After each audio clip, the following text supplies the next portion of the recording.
Rabbi şrah li sadri ve yessir li emri vahlul ukdeten min lisani yefkahu kavli. Değerli izleyiciler, inşallah belagat dersine başlayacağız. Tabi bu dersimize başlamadan önce size hatırlatmak istediğimiz birkaç husus var. Birinci hususumuz, bu dersimiz dil ilimlerinden olan belagat ilmiyle alakalı olacaktır. Biz zaten birazdan belagat ilminin kısımlarını anlatacağız. Ama belagat ilminin de 3 ilmini almayacağız. Belagat ilminin beyan ilmini anlatacak bir kitabıyla başlayacağız.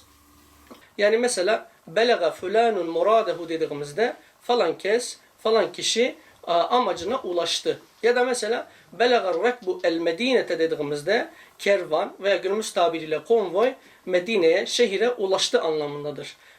Malum olduğu üzere İslami ilmi elde etmek, İslami ilimleri okumak, kendi dini vecibeleri öğrenmek her Müslüman üzerine farzdır.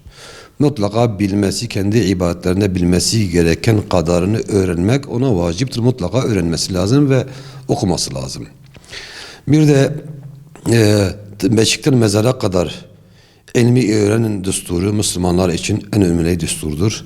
Allah Celle Celaluhu yine Kur'an-ı Kerim'in indirdiği ilk ayetinde oku emriyle başlamıştır. İlim elde etmek her Müslüman için farzdır. Mutlaka okuması lazım.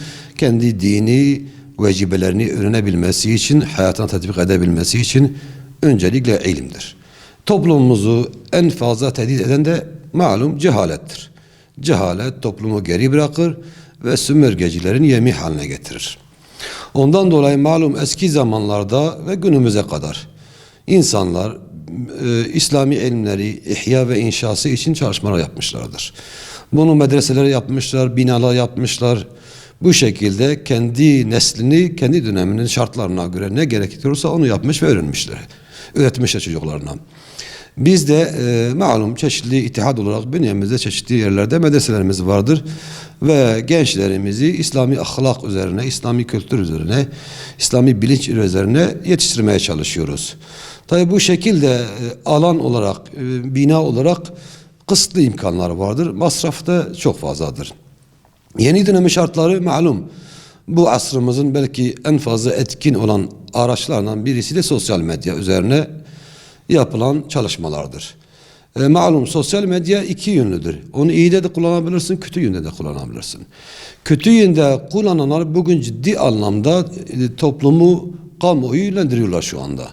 Kendi istedikleri şekilde gençlerimiz üzerine onları bozma çabaları içerisindedirler ve bunda da nispi olarak başarılı olmuştur. Biz Müslümanlar o alanda hakikaten zayıfız. Yani İslami toplum genelde sosyal medya alanda, sosyal medya özellikle o kanallarda çok zayıftır ve sürekli birileri tarafından yönlendiriliyor ve onların tüketicisi haline geliyor.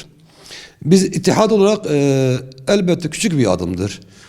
Yalnız sosyal medyada da bir medrese kurmaya çalıştık. Ve bunun ciddi bir anlamda altyapısı hazırlamaya çalıştık. Altyapımız elhamdülillah bitti.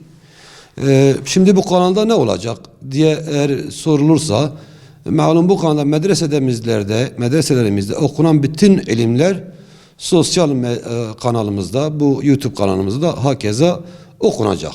Yani müderrisimiz karşısında öğrenciler varmış gibi ders verecek ve bir insan nasıl bir medreseye gidip dersleri öğrenebiliyorsa hakeza meraklı olan, okumak isteyen gençlerimiz de kendi evinde, kendi iş yerinde, kendi okulunda buna ayıracağı bir zaman dilimiyle bunu öğrenecekler inşallah.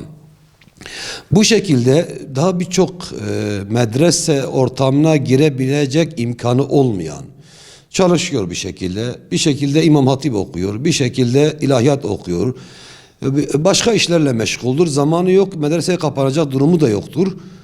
Bu kanalımızı takip etmekle inşallah İslami ilimleri elde edecek. Bu kanalımızda İslami ilimler dediğimiz fıkıh ve usulü, tefsir ve usulü, hadis ve usulü. Bunun yanında alet ilmi dediğimiz bütün bu ilimleri elde edebilmek için bir alet ilmi vardır. Anahtar gibidir. Nahu, sarf, mantık, kelam gibi ilimler de inşallah bu kanalımızda dersleri verilecek ve takipçiler düzenli takip ettiği gibi bu ilimlerde de fikir sahibi olacak. Elbette takıldığı yerler de olabilecek. Takip ettim işte bir dersi öğrenemedim. Telefonla da biz bu kardeşlerimize bu imkanı vereceğiz. Takıldığı bir yer olursa müderrislerimizle iletişime geçip o zor geldiği, anlamadığı yeri çözebilecek. Bu manada inşallah bu adımla medrese ilmini, İslami ilimlerini ciddi anlamda toplumda yaygınlaştırmak gibi bir amaçla bu işe başladık. Rabbim inşallah muvaffak eder ve birçok gencimiz, yaşlımız, ilmin malum yaşı yoktur. Bu kanalımızdan istifade edecek inşallah.